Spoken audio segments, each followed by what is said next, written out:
Coach, first day of Shells and the quick turnaround from last night to this morning, how do you think they responded? I thought they did very well. A lot of energy.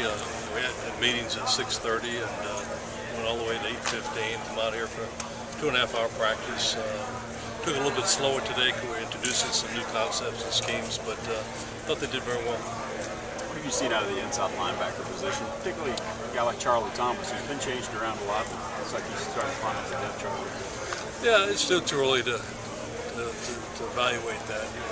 We need a lot more time. Again, it's tough. I never really make an evaluation of anybody when you're doing installation because they're doing so much thinking. Once we get everything done, we have a couple scrimmages, we'll have a better feel. So we should ask you about his potential at that position? Yeah, I think he's very athletic. He needs to put on just a little bit of weight, but he's very athletic, very sudden. It's just a matter of being consistent within our scheme. That's what this is all about, to try to teach him that. What have you seen from Sherman working with the first team a little bit today? He's a fluid athlete. He's 240 pounds. He's fairly strong. Maybe not so much in the weight room, but he's strong on the football field. He has a sense of maturity about him that may allow him to play. Take a look at the part and see what he can bring this year. Have you had a chance to look and see what Howard Matthews has been able to bring to the second team? What I have seen of Howard is, when we talk about schemes and teaching, he's jumped out as someone who's really picked up what we're doing and is very confident and has a grasp coming in. He's been very well coached in high school.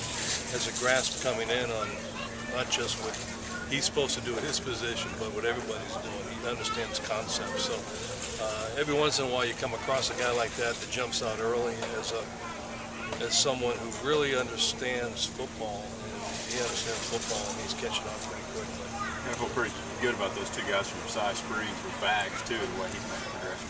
Yeah, I mean they're very well coached, so they come in here, ahead of the game because of that. Bags being here in the spring certainly helped him in his development. But where Howard is right now, considering the third practice, is pretty impressive. He's a big physical guy that can run, number one. But number two, how he's picked things up mentally really was a pleasant surprise. Would you say the same thing about freshman Ben Compton, who's been working with the second string? Yeah, he's done it. I mean, Matthews has really jumped out there. I mean, for what we're asking him to do at safety is pretty intense. Ben as well, he had a lot of bad snaps the first day. He hasn't played center, so we're making him into a center. The ball was on the ground a bunch the first day, and then really relatively few bad snaps today. I think we had 1 or 2, so that's not acceptable. But he's really been able to fix that. But I think he has a good understanding. Again, we're very well coached in high school. Played defense in high school as well. But I'd say he's ahead of the curve right now. Got time for 1 or 2 more? Coach, did you see the Andy Staples preseason rankings? He ranked A&M number 6, but that's just a number. I'm more interested to know if, he compared every team to a band. OU was the Beatles, and he compared y'all to the Strokes. Do you agree with that, or what band would you think you guys would be? The Aggie Band. Anything else? There's been a little bit of rotation at receiver among the first team. Has there been anybody who's kind of made a move here in the first few days that you've been pleasantly surprised with? I thought Nate Askew came out and done some pretty good things. I think collectively as a group, they're all working pretty hard. I don't know if I can identify just one guy. Brandon Jackson did some nice things today. Malcolm Kennedy has done some nice things. So it's hard to pinpoint one guy, but the first 2 days, Askew followed. Did you talk about the honor of giving the commencement address tonight? Yeah, I mean, not very often as a football coach with an opportunity like that during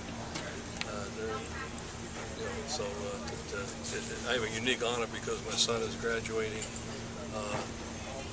Matt 3 years until he's graduating.